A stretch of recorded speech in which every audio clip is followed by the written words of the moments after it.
যে উৎসাহ, যে আবেগ তিনি তৈরি করেছিলেন, নরেন্দ্র মোদী পর্যন্ত সেখানে হাত জোড় করে তিনি সকলের অভিবাদন গ্রহণ করলেন।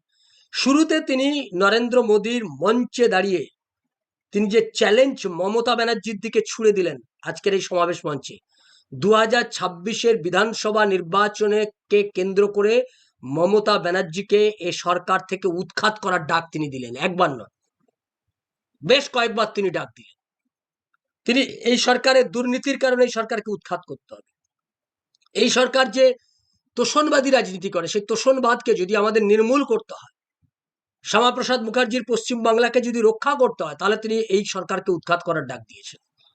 তিনি উৎখাত করার ডাক দিলেন এই বলে যে পশ্চিমবাংলাকে যদি রক্ষা করতে হয়, দুর্নীতি থেকে মুক্ত করে পশ্চিমবাংলাকে যদি এগিয়ে নিয়ে যেতে হয়, তাহলে এই সরকারকে উৎখাত করতে হবে। তিনি এই বলে স্লোগান দিলেন যে বিহারের নির্বাচনে হবে, সেখানে